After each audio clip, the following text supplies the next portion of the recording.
চার দিক থেকে চাপে ভারত। নতুন শক্তির সমীকরণ মেলাতে রীতিমতো হিমশিম খেতে হচ্ছে নরেন্দ্র মোদী সরকারকে। আর এ কারণেই হয়তো রাফাল সাবমেরিনের শক্তি বাড়িয়ে নতুন সমীকরণ গড়ার চেষ্টা করছে নয়াদিল্লি। একসময় দক্ষিণ এশিয়ায় ভারতের প্রভাব প্রায় অপ্রতিদ্বন্দ্বী ছিল। প্রতিবেশী দেশগুলোর নিরাপত্তা, অর্থনীতি কিংবা কূটনীতির বড় অংশই আবর্তিত হতো নয়াদিল্লিকে কেন্দ্র করে। কিন্তু সময় বদলেছে। গত এক দশকে চীনের উত্থান, পাকিস্তানের সামরিক সক্ষমতার উন্নয়ন এবং প্রতিবেশী দেশগুলোর ক্রমবর্ধমান কৌশলগত স্বাধীনতা ভারতের সামনে নতুন বাস্তবতা তৈরি করেছে। এই বাস্তবতায় নিজেদের অবস্থান ধরে রাখতে এখন আকাশে রাফাল আর সমুদ্রে স্টেলথ সাবমেরিনের উপর ভরসা বাড়াচ্ছে নয়াদিল্লি। দর্শক, সবশেষ পাকিস্তান যুদ্ধে নাকানি চুবানি খেতে হয়েছে ভারতকে। সেই ঘা ঢাকতেই আবারও ফ্রান্সের দরবারে হাজির নরেন্দ্র মোদী। এমানুয়েল ম্যাক্রো দেশ থেকে আরও ১১৪টি রাফাল যুদ্ধ বিমান কিনতে যাচ্ছে মোদীর প্রশাসন। আধুনিক জেনারেল হাসপাতাল ও উন্নত প্রযুক্তি এবং অভিজ্ঞ চিকিৎসক দলের নিরলস প্রচেষ্টায় আমরা আছি আপনার পাশে। ডেল্টা হাসপাতাল, মায়ের মতোই যত্নশীল। পাশাপাশি শত শত যুদ্ধজাহাজ ও নতুন সাবমেরিন নির্মাণ পরিকল্পনা সাজাচ্ছে দিল্লি। তাতে স্পষ্ট, ভারত কেবল সামরিক আধুনিকায়ন নয়, মূলত পরিবর্তিত এশীয় শক্তির ভারসাম্যে নিজেদের টিকে রাখতেই এই মহাপ্রকল্পের দিকে ঝুঁকেছে মোদী সরকার।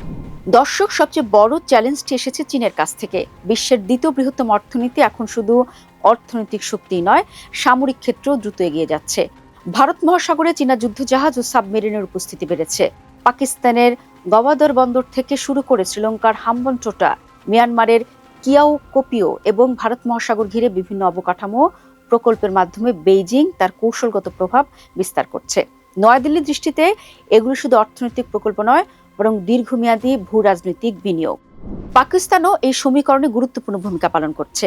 চীনের সহায়তায় ইসলামাবাদ সামরিক আধুনিকায়নের পথে এগিয়েছে। আধুনিক যুদ্ধবিমান, ক্ষেপণাস্ত্র ব্যবস্থা এবং নতুন সাবমেরিন যুক্ত হওয়ায় পাকিস্তানের সামরিক সক্ষমতা আগের চেয়ে অনেক বেশি শক্তিশালী হচ্ছে। ফলে পশ্চিম সীমান্তে পাকিস্তান এবং উত্তর সীমান্তে চীনের উপস্থিতি ভারতের জন্য একটি স্থায়ী দ্বিমুখী নিরাপত্তা চ্যালেঞ্জ তৈরি করেছে। এদিকে প্রতিবেশী দেশগুলোর সঙ্গেও ভারতের সম্পর্ক আগের মতো একমুখী নেই। বাংলাদেশ, নেপাল, মালদ্বীপ ও শ্রীলঙ্কা সহ বিভিন্ন দেশ এখন নিজেদের জাতীয় স্বার্থকে সামনে রেখে একাধিক শক্তির সঙ্গে সম্পর্ক গড়ে তুলেছে।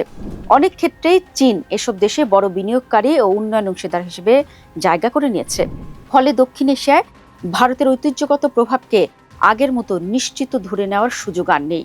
দর্শকের পরিস্থিতিতে নয়াদিল্লি বুঝতে পেরেছে, শুধু কূটনৈতিক প্রভাব দিয়ে আঞ্চলিক নেতৃত্ব ধরে রাখা সম্ভব নয়। প্রয়োজন শক্তিশালী সামরিক উপস্থিতি এবং প্রযুক্তিগত সক্ষমতা। সে কারণে রাফাল কেনার পাশাপাশি দেশীয় প্রতিরক্ষা শিল্পকে শক্তিশালী করার উপর জোর দেওয়া হচ্ছে। নতুন যুদ্ধবিমানের বড় অংশ ভারতে তৈরি বা সংযোজনের পরিকল্পনা তারই অংশ। ভারতীয় নৌবাহিনীর সাবমেরিন কর্মসূচিও একই কৌশলের প্রতিফলন। কারণ ভবিষ্যতের প্রতিযোগিতার একটি বড় অংশ নির্ধারিত হবে ভারত মহাসাগরে। বিশ্বের অন্যতম গুরুত্বপূর্ণ বাণিজ্যিক সমুদ্রপথের নিয়ন্ত্রণ ও নিরাপত্তা নিশ্চিত করতে চাইছে নয়াদিল্লি। অন্যদিকে চীনও এই অঞ্চলে নিজেদের উপস্থিতি স্থায়ী করতে কাজ করছে।